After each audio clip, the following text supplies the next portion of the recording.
देवराज सेव्यमान पावनाङ्घ्रि पङ्कजम् व्यालयज्ञसूत्रमिन्दुशेखरम् कृपाकरम् नारदादि योगि वृन्दवन्दितम् दिगम्बरम् काशिकापुरादिनाथ कालभैरवम् भजे।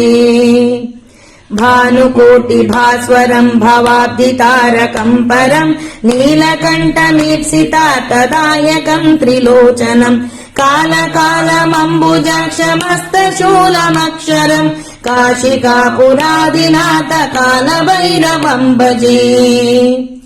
शूलटङ्कपाशदण्डपाणिमादिकारणम् श्यामकायमादिदेवमक्षरम् निरामयम् भीमविक्रमम् प्रभुम् विचित्रताण्डवप्रियम् काशिकापुरादिनाथ कालभैरवम् भजे।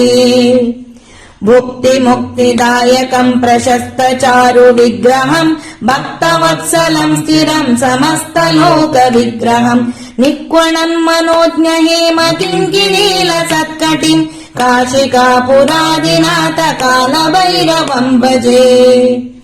धर्मसेतुपालकम् त्वधर्ममार्गनाशकम् कर्मपाशमोचकम् सुशर्मदायकम् विभुम् स्वर्णवर्णकेशपाशशोभिताङ्गनिर्मलम् काशिकापुरादिनाथ कालभैरवम् भजे।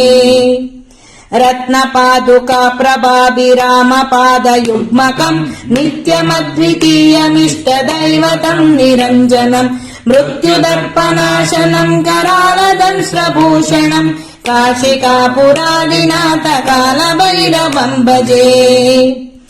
अट्टहास भिन्न पद्मजाण्डकोश सन्ततिम् दृष्टिपात नष्ट पापजालमुग्रशासनम् अष्टसिद्धिदायकम् कपालमालिकाधरम् काशिकापुरादिनाथ कालभैरवम् भजे।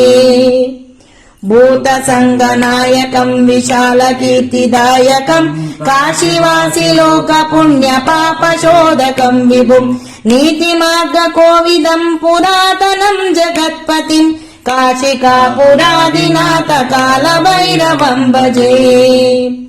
कालभैरवाष्टकम् पठन्ति ये मनोहरम् ज्ञानमुक्तिसाधकम् विचित्रपुण्यवर्धनम् शोकमोहलोभदैन्यकोपतापनाशनम् ते प्रयान्ति कालभैरवाङ्घ्रिसन्निधिम् ध्रुवम्।